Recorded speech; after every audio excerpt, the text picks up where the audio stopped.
E a gente chegou num dos meses que tem um dos assuntos mais complicados para mim, para falar sobre Setembro Amarelo. A grande incidência de suicídios no nosso país, na nossa cidade, que tem crescido de uma forma assim triste e assustadora. Fica aí com a gente. A temática é Setembro Amarelo.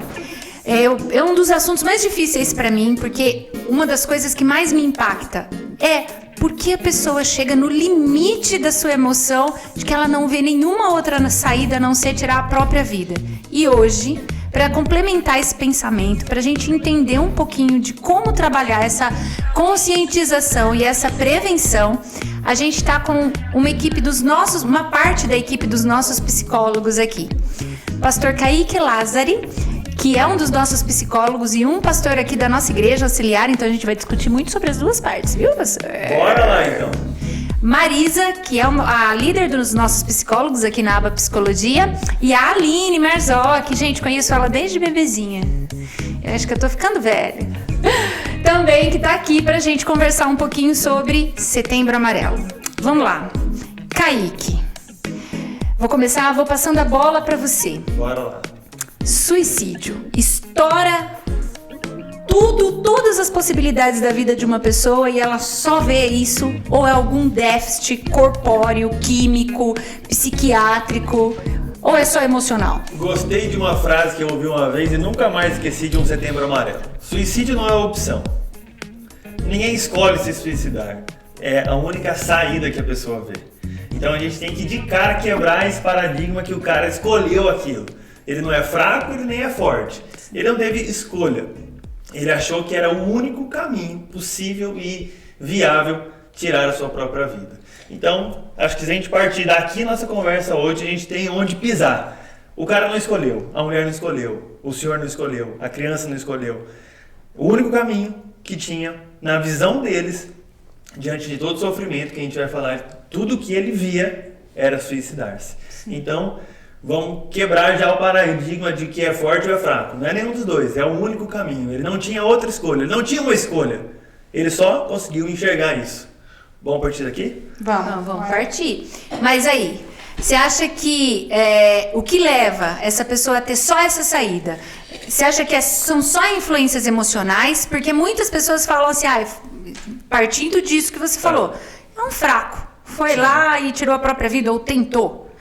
Mas isso é emoção? É química? É psicológico? É psiquiátrico? Jesus, é muito. Pode ser um conjunto de tudo, né? É multifatorial. Multifatorial. Olha, elas duas aqui, ó. Antes de eu chegar nelas, elas já querem participar da resposta do Kaique. Mas é. Mas é Tem o multifatorial. fator genético, tem a predisposição genética, tem o fator cultural. Então, são várias coisas que podem influenciar a pessoa a ter uma ideação suicida e até chegar numa tentativa de suicídio. Eu lembro que uma das conversas que eu tive com um profissional da saúde na área médica, que eu, até ouvindo a palestra, ele explicou que existem, às vezes, componentes químicos que travam o desenvolvimento da pessoa e ela não consegue enxergar outra coisa a não ser esse fim. A gente parte só um minutinho, a gente parte da ideia do Kaique de não ser uma escolha, por quê? O que implica com que alguma coisa seja uma escolha? Quando eu tenho opções. Sim. Uma escolha, ela é uma ação diante de opções, pelo menos duas, pelo menos três, né? Preciso ter mais que uma. Se eu enxergo um único aspecto como um direcionamento, um caminho a seguir, não é uma escolha porque eu simplesmente não vejo outras possibilidades. Sim. Então é nesse sentido que deixa de ser uma escolha e vira a única opção existente. Tá.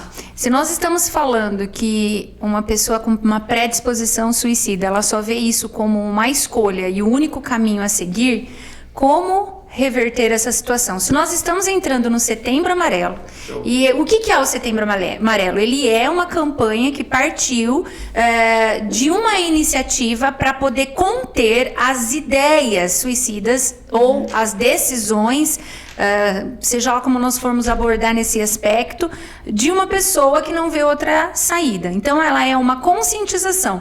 E a conscientização, ela parte de dois lados, né? A pessoa que está na situação e a pessoa que está com a pessoa nessa situação. Como diagnosticar, como saber e tudo mais. Ou seja, é um caminho, tá? Como que eu tiro? Como que eu começo a trabalhar com uma pessoa com esse caminho? Quem Bora quer lá. responder primeiro? Quer ir primeiro? Todo mundo Eu vou vai jogar ser- na mesa, vai ser porque todos. hoje... Deixa eu falar uma coisa. Hoje vai ser uma guerra boa de falar, porque psicólogo gosta de falar, vocês sabem. é tudo E eu não psicólogo. gosto de falar. Então vai ser uma Imagina. situação assim que todo mundo vai ficar... Constrangedora. Não. Mas vai ter muita informação boa pra você. Quer começar? Vai que é tua, Aline. Respondendo a pergunta anterior, que você tinha dito sobre se é um problema da química cerebral, quando nós falamos em ideação suicida, em tentativa de suicídio, nós vemos que tem um desequilíbrio na bioquímica cerebral. Então, a falta de serotonina, uma deficiência na serotonina, na endorfina, na dopamina. Então, são hormônios que são responsáveis pelo nosso prazer, pelo nosso bem-estar. Então, uma pessoa que tem uma ideação suicida, ela sim está com um desequilíbrio na bioquímica cerebral. Então, por isso, é muito importante buscar ajuda, buscar um profissional da saúde. Fazer os exames, verificar, Sim. né? Por que essa sensação de insatisfação constante, de apatia, de tristeza, de... o que mais eu posso agregar? Desesperança. Falta de prazer, né? Desesperança. Por que ela não cessa? Não é normal. Não é o normal um ser humano viver constantemente com esse aspecto, certo? Sim, todos nós temos vulnerabilidades, mas quando nós falamos de uma pessoa que tem pensamentos de tirar a própria vida, a gente está falando num nível mais profundo de vulnerabilidade. A pessoa, ela precisa ter um lugar de fala, né? Ela precisa falar sobre a dor, ela precisa expressar a dor. E aí, tem um problema que muito acontece, né, na nossa sociedade, quando, por exemplo, no caso de um adolescente, quando ele vai se expressar para alguém, a mãe ou o pai ou alguém perto, algum amigo fala: eu não quero escutar sobre isso. Nossa, você é tão bonito para pensar em ter um fim, De se matar, de fazer isso. Você é uma pessoa assim tão bonita, por que você vai fazer isso? Mas se eu fosse feia? Então, É não o faz padrão, sentido. como o meu avô dizia, padrão de beleza Sim. É critério, né? não é critério mesmo, porque o que é bonito pra um é feio pro Sim. outro, a gente sabe muito bem A disso, né? questão é que a morte, ela causa um sentimento de angústia. Então, quando a gente está falando no suicídio, na tentativa, na ideação, causa uma angústia nas pessoas que estão ao redor. Então, quando o pai, ou a mãe, ou o filho fala para aquela pessoa: eu não quero escutar sobre isso, você tem a vida tão perfeita, por que você vai pensar nisso? É como se estivesse afastando daquela angústia. Tipo assim, você não tem o espaço Sim. pra ouvir aquela pessoa Sim. e fazer ela ter uma opção, Sim. né?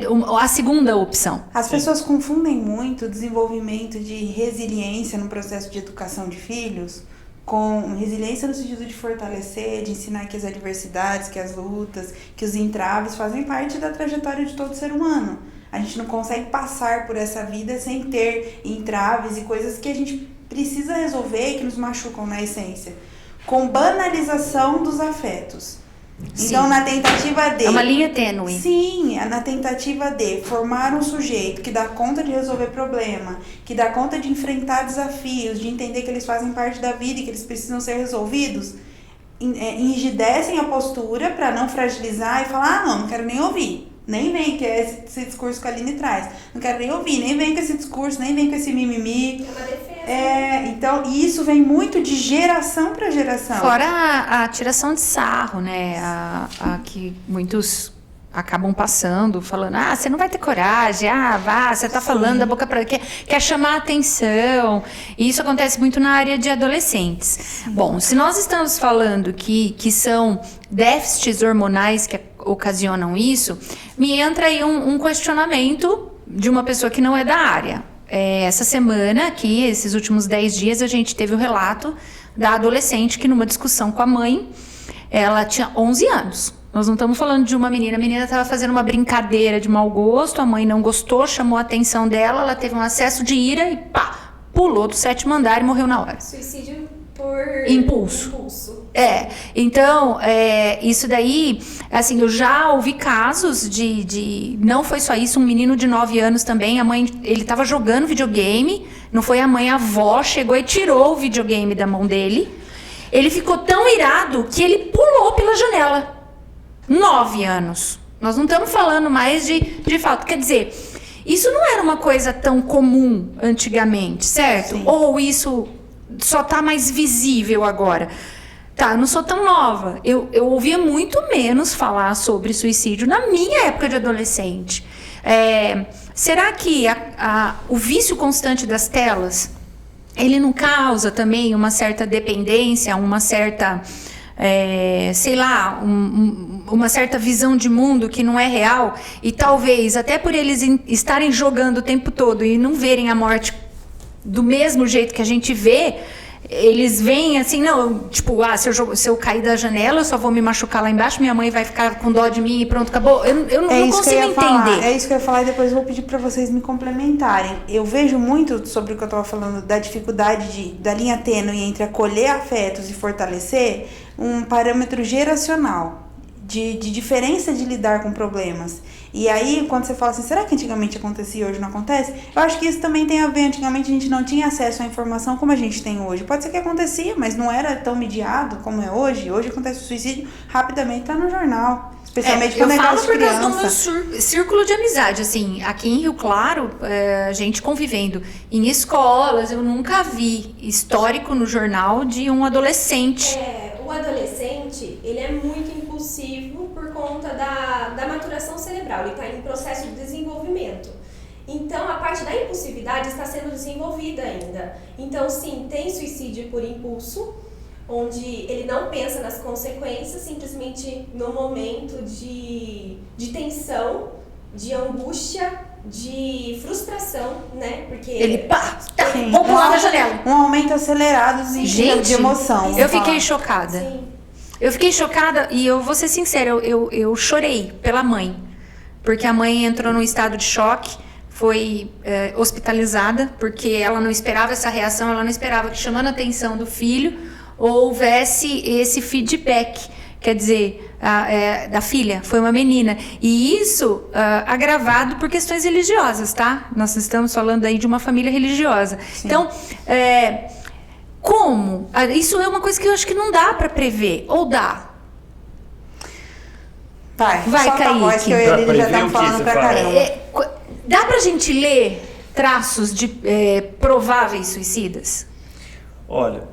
Eu ouvi de uma mãe uma vez que teve o seu filho que cometeu suicídio, que ela falou que ela nunca tinha percebido, mas depois que ele cometeu o suicídio, ela ela parou e começou a olhar para a história deles e começou a encontrar sinais, como por exemplo um cano de chuveiro quebrado. No dia que ela chegou na casa dela, era só um cano de chuveiro quebrado. Depois ela entendeu que era uma tentativa de suicídio, de um enforcamento dentro de um banheiro. Uhum. Então, depois fica muito mais fácil. O difícil é durante, né? Sim. Você conseguir sentir o que está acontecendo. Agora, juntando tudo isso que a gente está falando e o papel da psicologia de abrir esse espaço para falar, eu acho que é o fundamental. Uhum. Porque o que eu tenho visto, assim, nós que somos amigos, trabalhamos juntos, sempre trocamos aqui as nossas figurinhas aqui, né? Que normalmente os pais, os adolescentes vêm e falam, quem é que percebeu que estava tendo uma ideação suicida, tentativas, pensamentos assim? Os psicólogos. Uhum. Normalmente, quando alguém fala, quem foi que descobriu? Quem descobriu foi o psicólogo. Por quê? Porque talvez o psicólogo tenha sido a única pessoa, o único homem ou mulher, o único profissional, o único ser humano que parou para ouvir aquela pessoa que sofria. Então, Eu acho assim, se você não conseguir ler os sinais, não sei como que minha filha tá, não sei como que tal fulano tá, escute de alguém, de um profissional. Talvez ele consiga ler alguma coisa, talvez esse espaço de falar. Se você conseguir falar para alguém, se seu filho, não sei se meu filho tá bem ou não, põe ele para falar para alguém. Se você não vai acolher, que é o que a gente estava falando aqui agora há pouco, se você não acolhe essa fala, se para você é um mimimi, para você não entende por como que um jovem pode ser assim, encaminha para um profissional, deixa ele ouvir, porque às vezes a pessoa que está passando por isso vai encontrar um espaço de falar, alguém para acolher ela. E aí esse profissional, que é nesse sentido que eu estou falando, se a gente não conseguir ler, então entrega para um profissional. Talvez a pessoa fale para o outro que não tem nada a ver com a história dela, aquele que ele chega e fala assim, não sei quem é você, o que você faz na sua vida, você não me conhece, eu vou fechar aquela porta, a gente nunca mais vai se ver. É muito mais provável essa pessoa falar para o profissional do que para qualquer outra pessoa. Então, se você não está conseguindo ler os sintomas, talvez os sintomas podem ser mais parecidos com uma depressão, se vier acarretado disso, de uma ansiedade, e aí fica mais fácil. De uma agressividade. Né? Tá bom, mas se você não sabe, põe na mão de um profissional. Talvez essa pessoa só fale para ele. É isso que eu tenho visto dentro da psicologia, dentro da nossa classe. Nós que temos ouvido. E as pessoas têm muita dificuldade de aceitar as questões da saúde mental. O que eu vejo é que, assim, os pais, eles hoje vivem uma vida extremamente corrida. A gente entende que até se a gente for comparar há tempos atrás para hoje, o consumo aumentou muito. Nós não tínhamos uma carga financeira tão grande quanto... A família não tinha uma carga financeira tão grande quanto hoje tem, né? A vida social ela é muito mais ativa. As redes sociais influenciam muito essa vida social. E aí nós vemos que os pais acabam não tendo tempo para verificar sinais. Nós estamos falando necessariamente de adolescentes, né? E ainda temos que migrar depois para a fase adulta, que existem, múltiplos fatores, né? Centenas de situações que levam uma pessoa a pensar sobre isso e efetivar, né? Então, nós vemos uma sociedade que vive um trabalho constante. Então, a gente já discutiu em outros abacasts aqui o acúmulo de trabalho das mulheres, como ela trabalha fora de casa, tem que cuidar da criança, tem que amamentar, depois tem que ter o seu espaço como mulher, o seu espaço como esposa, o seu espaço como mãe. E daí, nesse meio tempo, notar sinais fica um pouquinho mais complicado. Deixa eu levantar um dado aqui então, pra gente pensar exatamente isso que a gente está falando. O dado é o seguinte, a cada 45 minutos, uma pessoa se suicida no Brasil. Mas para esse suicídio acontecer, tiveram outras 20 tentativas. Sim. Então, passou 45 minutos, uma pessoa se suicidou. Tá, mas essa conseguiu chegar de fato ali ao suicídio. Para que ela ocorresse, tiveram mais 20 nesse mesmo período. Sim. Então, o número de tentativas 20 tentativas são gigantescas. Talvez não observadas, né? Porque se em algum momento alguém tivesse observado e formado um vínculo significativo com essa pessoa, a chance dela efetivar isso seria muito pequena. No dia a dia eu tenho percebido, eu tenho conversado com colegas que também têm tido essa percepção, né? A gente vai trabalhando, a gente vai tendo dados reais. Que a maioria das pessoas que tentam suicídio ou que efetivam, elas não tinham nenhum vínculo afetivo significativo. O que eu tô chamando de vínculo afetivo significativo? Alguma pessoa que para ela era uma referência de cuidado. Mas ela tem mãe, ela tem pai, ela tem irmão, ela tem um lar perfeito. Mas será que essas pessoas eram para ela um vínculo significativo de amor, de afeto, Sim. de acolhimento? Pessoas com quem ela se abria, com quem ela contava as agruras da sua alma? Ou será que eram pessoas que dividiam o mesmo espaço?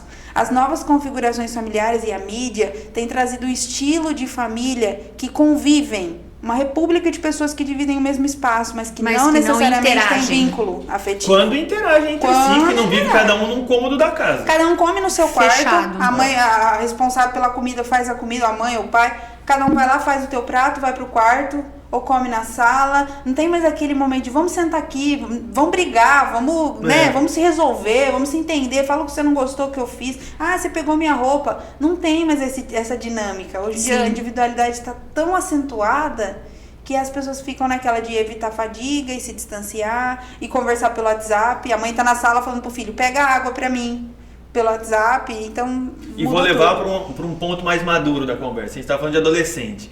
Se a gente leva essa pessoa que você está falando agora, um adulto, que já não tem vínculos muito fortes familiares, com amizades, mas tem o trabalho. Então o trabalho passa a se tornar tudo na vida da pessoa. Sim. Que é o que a gente vê assim, a torta e a direita. Constantemente. O caso de burnout. Perde o trabalho. Quebra a empresa que tem. Sim. E aí? Já não tinha amigo, já não tinha família, já não tinha hobby, já Acaba não tinha o casamento. companhia. Agora perdeu a empresa, perdeu o emprego, perdeu o salário, Sim. perdeu a renda. Sim. E agora? Os motivos eu acho que são diversos, né? O assunto suicídio, ele me impacta muito, sabe? Eu fico me perguntando muito o que faltou, o que levou essa pessoa a não ter outra opção de vida.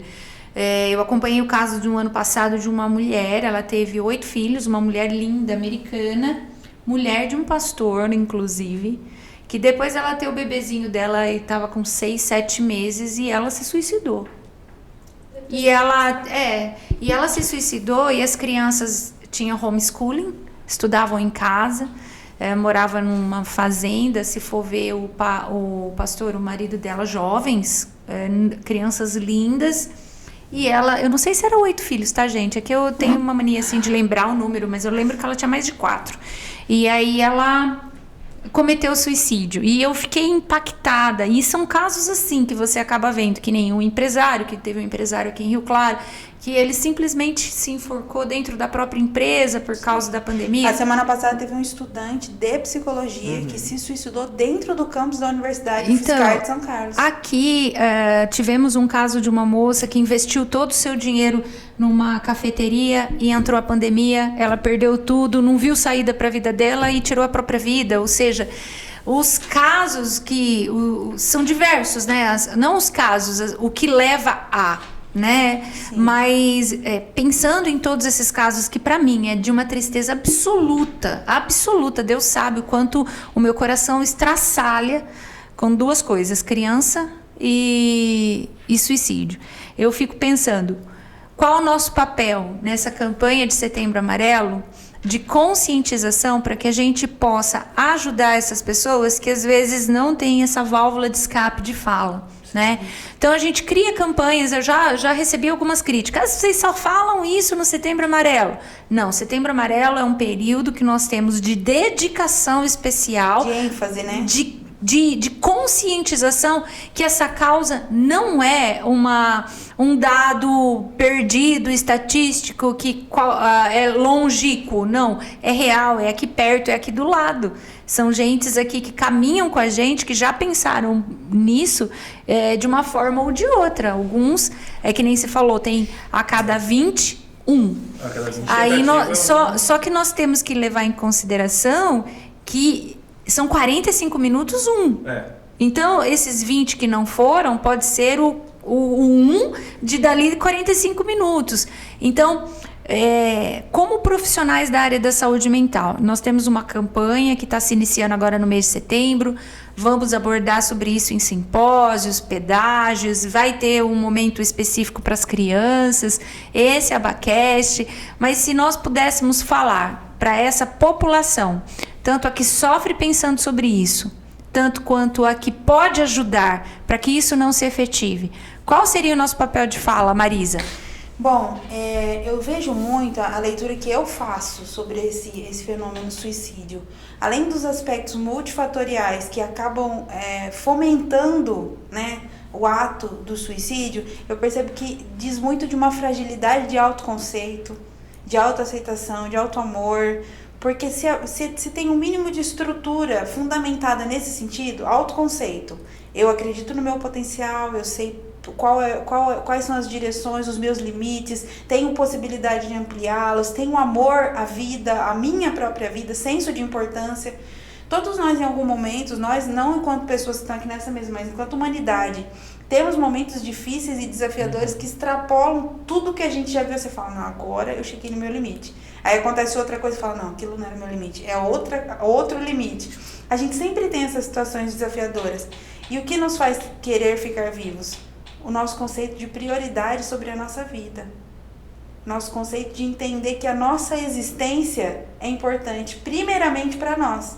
Não é o desejo de não cometer o suicídio porque minha mãe me ama, porque eu tenho um amigo especial que vai sentir minha falta. Porque isso você pode perder a qualquer momento. Exato. E aí eu atrelo, porque eu tenho um emprego legal, porque eu tenho um casamento bom, porque eu tenho um filho pequeno que depende de mim. Isso são aspectos multifatoriais. O filho pode morrer, uma mãe pode morrer, um emprego pode perder.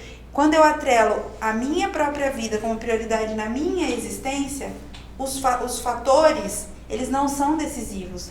Só que a gente tem vivido, e aí eu gostaria que vocês também falassem da percepção de vocês, porque a minha percepção é de que a gente tem vivido numa sociedade que não tem mais esse conceito de autoprioridade. Ao mesmo tempo que é narcisista, que quer passar por cima de todo mundo em função do seu eu, do seu ego, do seu benefício próprio, a fundo não tem um senso de prioridade de si. Não. Né? O que você pensa sobre a conscientização, Aline? Que se você fosse falar com esse público com relação a essa parte da campanha da conscientização? Lugar de fala, com certeza. Falo agora pra mãe, pro pai, pro avô, pro filho, pro amigo. Ouça, escuta e sem julgamento. Essa parte é mais difícil, né? Você ficar dando pitaco na vida e no sentimento da pessoa, diminuindo o sentimento que ela tá tendo naquele momento. Sim, e mostrar uma saída. Mostrar pra pessoa, olha, você já superou tal adversidade, você já passou por isso, já passou por aquilo. Porque a pessoa que chega ao ponto de praticar o suicídio, já chegou no limite. Só que a gente vê que tem um histórico antes. No caso da questão que quando perde um emprego, a pessoa não vê mais uma saída. Tá limitado àquilo, não consegue ver as possibilidades que ela tem. Então seria importante, né, você, né, que está acompanhando uma pessoa que tem a ideação suicida, seria importante você escutar ela e dar possibilidades. Não, vamos buscar ajuda, vamos num profissional, eu te acompanho, acompanhamento terapêutico de um amigo, de um familiar, de ir junto, de acompanhar, de escutar sem julgamento e de abrir um leque de possibilidades para a pessoa. Porque, como eu disse, eu perdi o emprego, acabou a minha vida. Não acabou. Na verdade, a gente sempre vai ter um segundo caminho. Sempre. No mínimo um segundo, né? Nós Quando estamos... terceiro, vocês falando assim, né? Que nem, perdeu, eu não tenho mais nada na vida. Eu sei que vocês não gostam muito quando eu levanto algumas coisas. Ela já sabe, né? Não é coisa de... Mas eu vou ter que jogar isso. Jesus... Você acha que a espiritualidade é um fator significativo nessa questão? Porque, assim, nós já vimos pastores cometerem suicídio. Tá, então a gente não precisa romantizar que a religião é a salvação de uma pessoa com... Como é mesmo que você fala? Fala da diferença entre espiritualidade e religião. Fala, divide então, isso daí, assim, pelo amor de Deus. Porque essa questão, porque eu acho que não só para evangélicos, mas para qualquer outra classe religiosa, né, há aquele aspecto. Não faltou Deus na vida dessa pessoa. Bora lá. Palavras Isso- de Kaique 2022. Isso lá, é uma vamos lá. coisa Vamos lá. né? Não briga com a Bíblia, briga comigo. Depressão, suicídio não é falta de Deus, não é o demônio. Sou eu falando, tá? Minha opinião, em cima de tudo que eu estudei e que eu li. E não é frescura. Então não é falta de Deus, não é depressão, não é frescura. Esquece esse negócio, irmão. Esquece isso aí. Vambora pro que importa. O que importa é que espiritualidade é diferente de religião, né, dona Marisa? É isso mesmo. Eu também Isso é uma acredito nisso. coisa que aqui todo mundo sempre defende. Tá? Vamos lá. Religião A religião. e espiritualidade. Diferença. Eu estava assistindo esses dias uma conversa do Pondé com o Cortella e eles estavam falando um pouquinho sobre espiritualidade, religiosidade, e eu gostei da definição e faço parte com eles dessa opinião. Espiritualidade, aquilo que nos torna espiritual e que nós nos ligamos a outra coisa que não seja visível, palpável aqui no mundo. Tô dentro dessa. Espiritualidade vai encarar como isso, como algo que me une a algo que não está aqui, que eu não estou vendo. Religião, algo que eu organizo isso agora que eu não vejo. Então, a religião organiza isso que eu estou chamando de espiritual.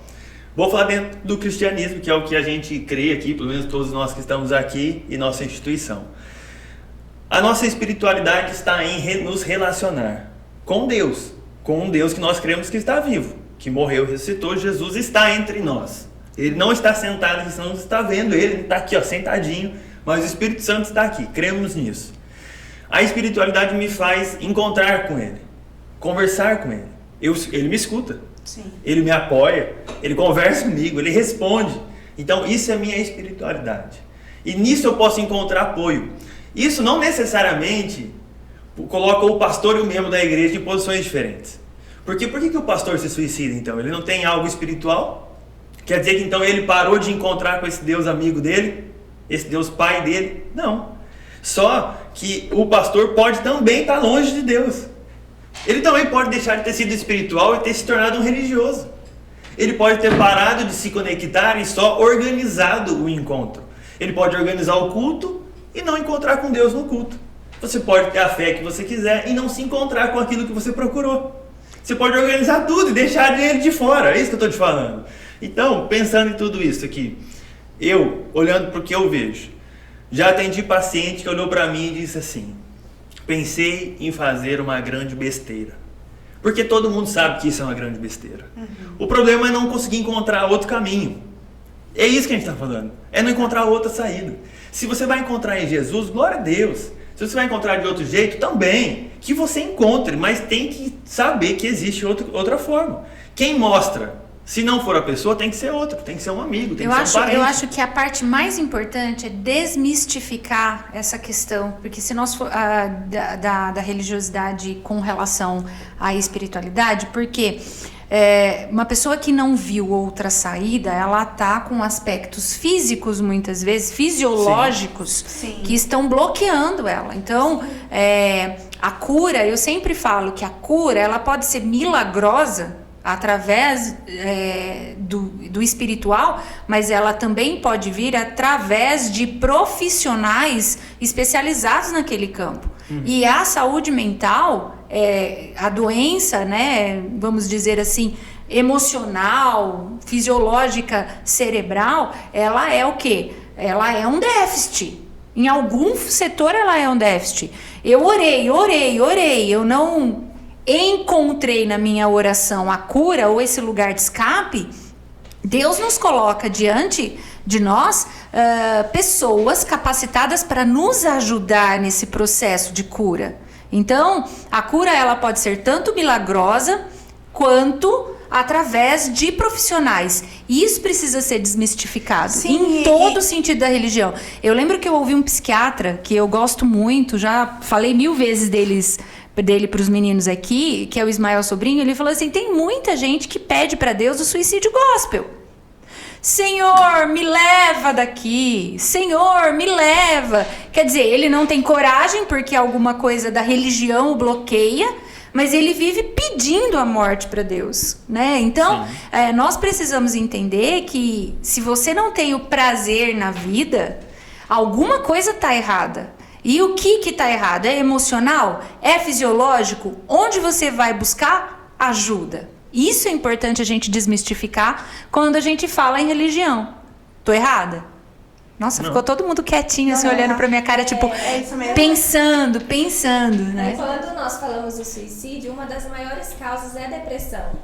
E pode um crente que teme a Deus, que serve a Deus, ter depressão? Poxa, Pode, Deus. claro. Claro, nós não conhecemos Sim, Elias, o famoso que foi pra caverna? Sim, e a causa da depressão, a gente tem que desmistificar, porque a depressão afeta, assim, o âmbito espiritual, assim como afeta tudo. Todas as demais áreas da nossa vida, a depressão afeta. Então, afeta também o espiritual. Só que, muitas vezes, dentro da igreja, queremos colocar a causa como sendo espiritual. É falta de Deus. Você não está buscando a Deus, você precisa orar mais.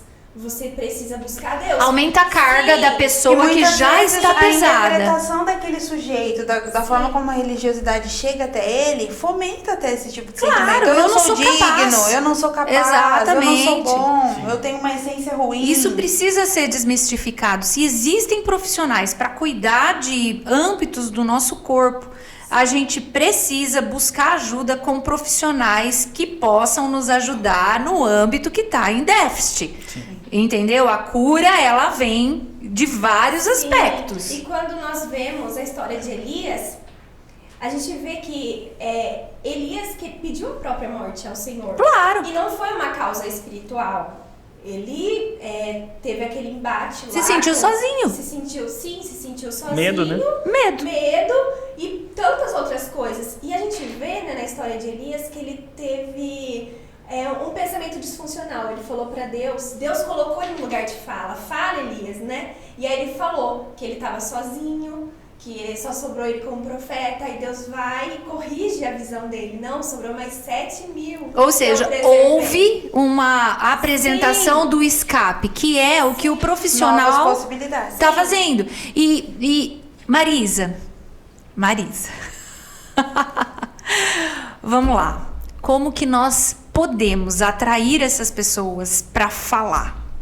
Tá, não tem uma pessoa que detectou. Não tem uma pessoa que observou, mas ela acha que psicólogo é médico ou profissional de louco. Vamos lá. Vou falar pra você mulher, pra você homem. Quando você tá na sua casa fazendo autoexame, vou falar do câncer de mama, que tem tanto mulheres quanto homens. E estamos chegando aqui em Outubro Rosa. Sim, e tá tudo a ver. Você tá fazendo um autoexame, você tava tomando banho e você detectou um nódulo na sua mama, na sua região mamária. Qual que é a primeira ação?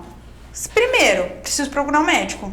Sempre. Preciso procurar um médico. Você sai da sua casa, se o nível de desespero for muito profundo, você já sai dali mesmo, já vai para uma unidade de pronto atendimento. Se não for tão profundo, você liga no consultório do médico e fala que você encontrou um nódulo desesperado, e aí ele marca consulta para o dia seguinte, você vai fazer o exame e aí já identifica se é maligno, se é benigno, se precisa de tratamento, de biópsia, de quimio, radioterapia, e já tem um tratamento. Qual é a dificuldade de identificar os nódulos da saúde mental? Qual é a dificuldade de você reconhecer? Estou com um tumor maligno que tem corroído a minha saúde mental. O nome desse tumor é rancor. O nome desse tumor é mágoa. O nome desse tumor é medo, rejeição, abandono, traição, sofrimento. Sim. Qual é a dificuldade de identificar o tumor maligno que tem corroído e tem destruído a sua saúde mental para a gente entrar com cuidado? Eu priorizo sempre a importância do autocuidado. Se a pessoa está adoecida num ponto de que os outros não percebam, ela precisa se priorizar no sentido de preciso correr. Não tô legal. Nem que seja um pedido de ajuda sussurrando. Alguém me ajuda, por favor? Né? Sim. Essa coisa de assim, você precisa priorizar a cuidar dos seus tumores da alma, das suas malignidades, das dores. Então essa é a forma que eu tento sempre convencer, atrelando a saúde biológica. Se você está com uma pedra no rim, quem já teve cólica de rim sabe que é uma dor pavorosa. Você não consegue não fazer nada, no sentido de não pedir ajuda, não pedir alguma coisa para conter aquela dor. É uma sensação de quase morte. E a gente sente isso inúmeras vezes na nossa saúde mental. Pessoas que já tiveram crise de ansiedade. É um evento assustadoramente difícil de são impotência. dados cada vez mais crescentes, né? Você trouxe um plano de segurança aqui, né? Eu tô quase na finalização do nosso Abacast, mas eu queria que você falasse um pouquinho dele. É uma iniciativa pública das políticas nacionais de saúde mental. Quem tem uma ideação suicida, seria importante fazer esses passos a passos, que é passo 1, passo 2, passo 3, passo 4 e passo 5, passo 6. É uma folha que é recebida pelo governo e a gente pode deixar o link na descrição. Shopee. Tá? Você vai lembrar disso?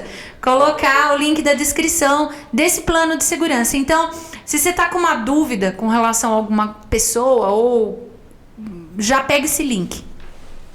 Ou encaminha para alguém também, sim, né? É basicamente colocar os sinais de alarme, né, quando vem a crise, as estratégias que você pode utilizar, o pensamento que veio da hora da crise e para você superar esse pensamento, Há pessoas e situações sociais que podem distrair na crise. Aquela pessoa que você gosta muito, que quando você conversa você se sente bem. Sim. Então seria importante você colocar também. Pessoas a quem você pode pedir ajuda. A rede de apoio. A rede de apoio é muito importante. É muito importante ter aquela pessoa que você confia. E aqui nós temos também o 188, né, que é de emergência. Colocar aqui também o contato de um psicólogo, um profissional da saúde, de um psiquiatra, para você, naquele momento de crise, saber aonde ir, aonde recorrer, para quem pedir ajuda, para quem pedir socorro. Porque no momento de crise, muitas vezes não vemos saída. E às vezes o papel pode estar, né? O papel. Quando a vezes... gente organiza as ideias, Sim. isso até em planejamento estratégico, qualquer coisa que a gente vai fazer, quando a gente começa a discorrer sobre, a gente começa a organizar as ideias, né?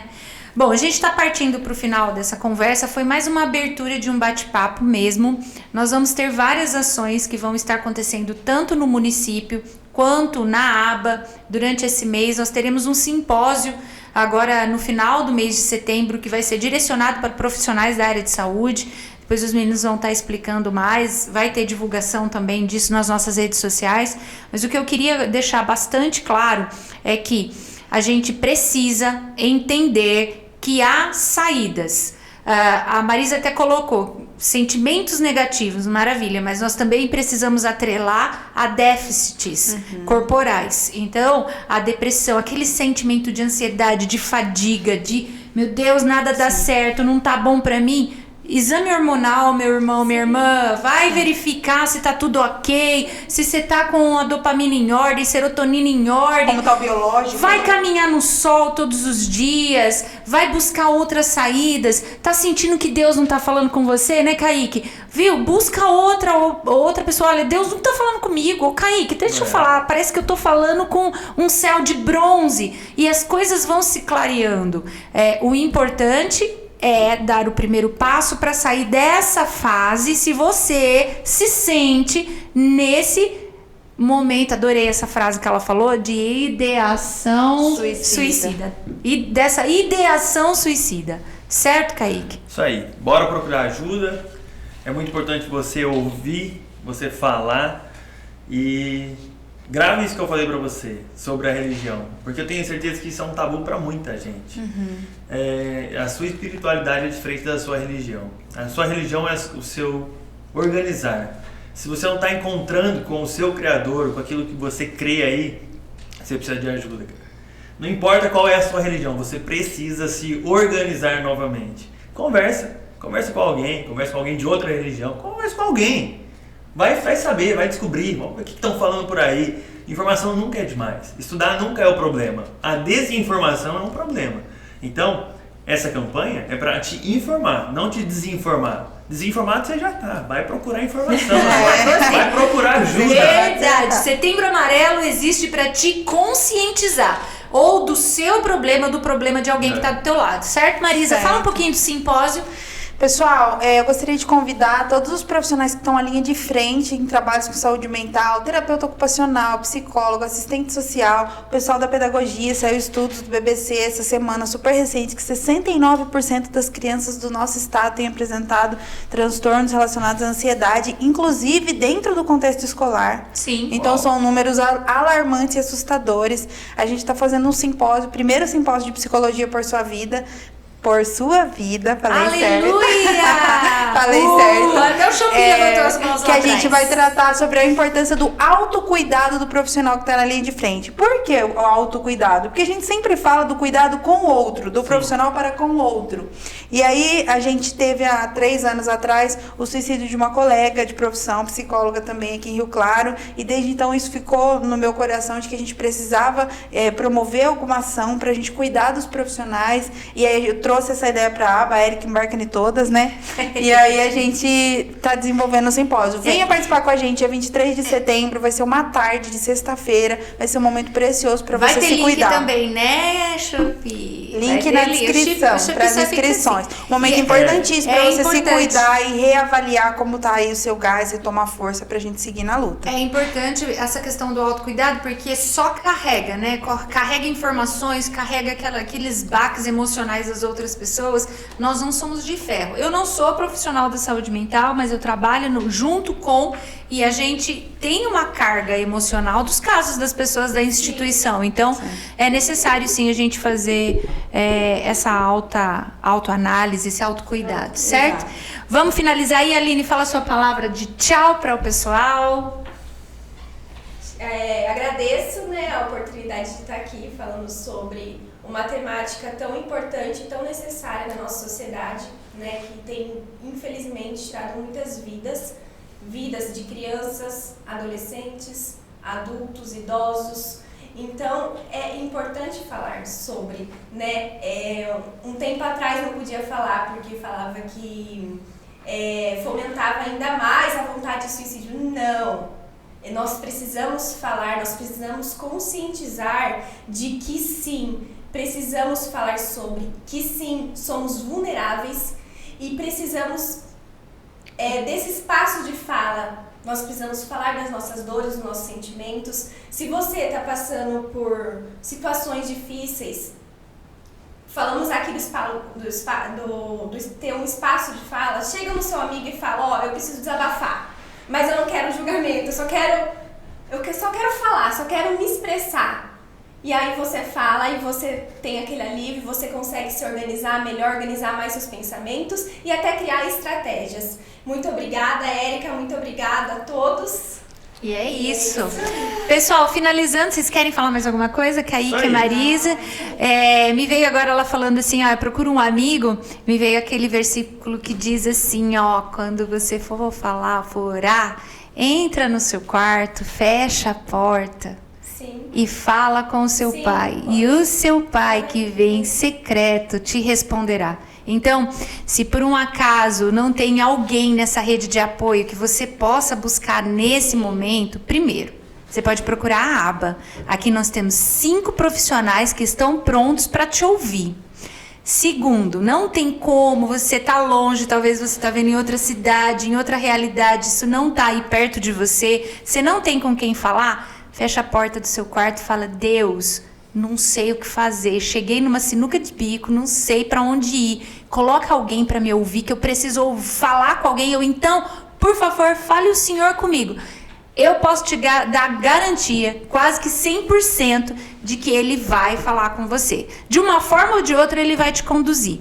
Então, que você possa nos acompanhar nesse mês de Setembro Amarelo, que você possa entrar no seu quarto, falar com Deus e procurar ajuda, lembrando sempre que a cura vem milagrosamente ou através de um profissional, mas a cura pode vir. Que Deus abençoe você, acompanhe as nossas redes sociais, busca todas as informações da campanha Por Sua Vida, que vai ser uma bênção para a sua vida e da sua comunidade também.